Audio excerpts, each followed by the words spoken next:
after the 15-year-old ended it. From BC, whose very name is synonymous with bullying, suicide, and loss.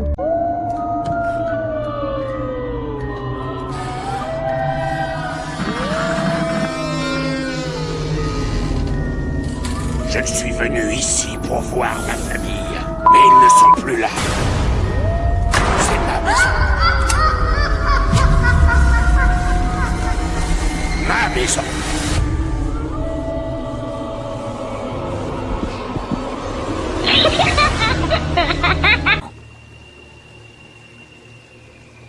Bonjour à tous, j'espère que vous allez bien, moi ça va. Bienvenue sur ma chaîne YouTube, moi c'est Itjoy pour une nouvelle vidéo. Et ceux qui viennent d'arriver pour la première fois, je vous conseille de prendre quelque chose à manger, quelque chose à boire, activer la cloche de notification, abonnez-vous, comme ça lorsque je vais poster une nouvelle vidéo, vous serez immédiatement alerté. Nous allons parler de l'histoire d'Amanda Todd.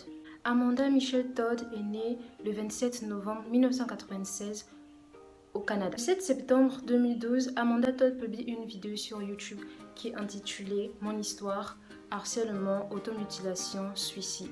La vidéo fait alors le tour du monde et elle comptabilise plus de 1 million de vues. Alors qu'est-ce qui s'est passé pour qu'Amanda Todd, après avoir publié cette vidéo, puisse être retrouvée chez elle pendue? Lorsqu'Amanda Todd arrive en 5e, elle décide de se faire de nouveaux amis. Donc, elle arrive et tout, mais pas de se faire de nouveaux amis dans son collège en fait, mais de se faire de nouveaux amis sur Internet. Donc, elle commence à faire des chats vidéo, à animer, et elle faisait beaucoup de vidéos où elle chantait, parce que oui, elle avait une belle voix.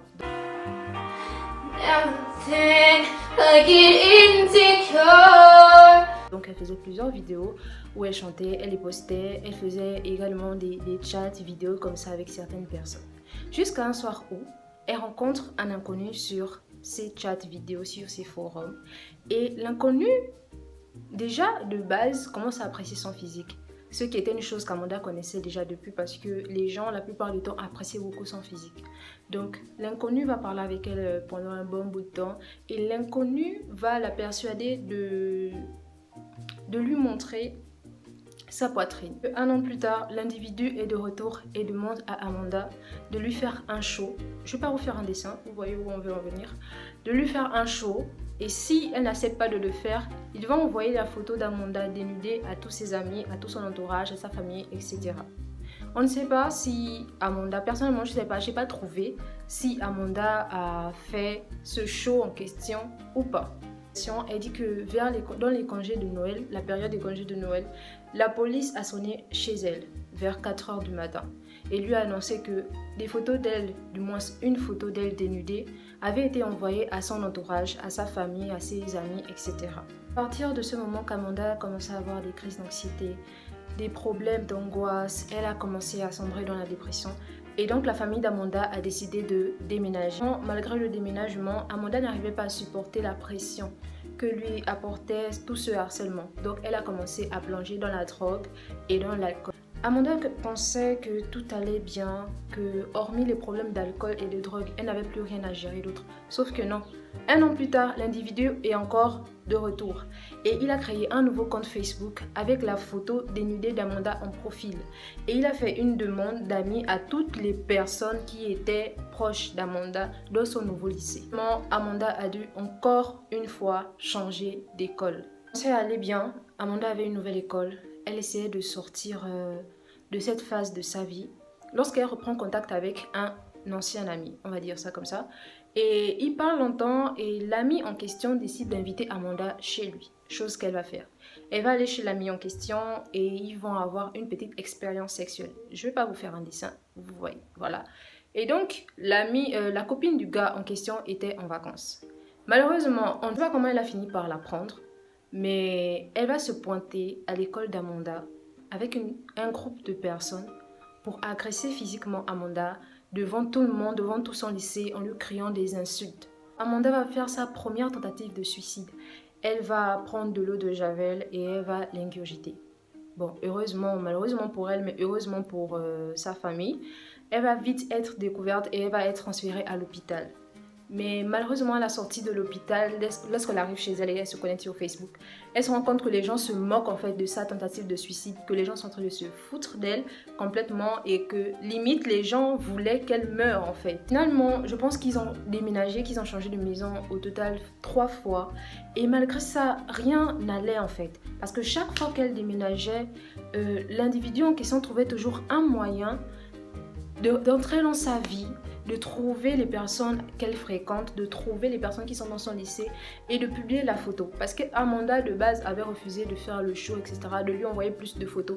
Donc il continuait à la harceler. Elle a commencé à avoir un psychologue, un psychiatre. Elle a commencé à prendre des traitements, à avoir un bon suivi psychologique. Mais malheureusement, son état ne faisait que se dégrader. Et elle a commencé à s'automutiler, à faire tout ce qui était vraiment dégradant en fait pour sa santé mentale. Et le 10 octobre 2012, vers 8h, Amanda a été retrouvée pendue chez elle. Je pense que nous sommes tous conscients que aujourd'hui les jeunes, même pas aujourd'hui, c'est quelque chose qui date. Je n'arrive pas à comprendre comment à un certain âge les gens arrivent à être autant cruels en fait, cruels envers une personne qui a un même niveau de ressenti que toi. La même façon dont l'autre est harcelé et ressent mal la chose, c'est la même façon que toi tu peux être harcelé un jour et vivre l'enfer en fait. Les gens donnent de la méchanceté gratuite et n'imaginent même pas ce que ça peut créer chez l'autre. C'est vrai, il y a eu une association à partir de ce décès-là pour parler du harcèlement, du cyberharcèlement, de l'harcèlement au lycée, etc. Mais c'est pas suffisant en fait. C'est clairement pas suffisant parce que jusqu'à présent ça continue. Que ce soit en Europe, que ce soit en Afrique, que ce soit en Asie, peu importe, ça continue et il y a du harcèlement partout. Aujourd'hui, je vais dire aujourd'hui, je dis là c'est elle qui est décédée. Quand elle est décédée, sûrement les gens ont pris conscience que voilà ce qu'il faisait c'était mauvais parce que il y a eu de la diffusion, c'est passé partout, ça a été vraiment pris par les journaux, etc., les émissions et tout. Mais est-ce que vous imaginez comment les personnes qui ont harcelé Amanda se sentent aujourd'hui? Et ils l'ont bien cherché en fait, parce que à quoi ça sert d'harceler quelqu'un juste parce que une photo d'elle a été diffusée? Pendant des années, ça l'a suivi. L'heure en question a été arrêtée en 2014, donc 2 ans après la mort d'Amanda. Dans la vidéo, j'espère que je n'ai pas été trop rapide. J'espère que vous aimez ce format de vidéo parce que je compte en faire plusieurs autres. Voilà, merci d'être resté jusqu'à la fin et n'hésitez pas à partager, à commenter, à liker et à reposter dans vos stories Instagram. Donc, bye!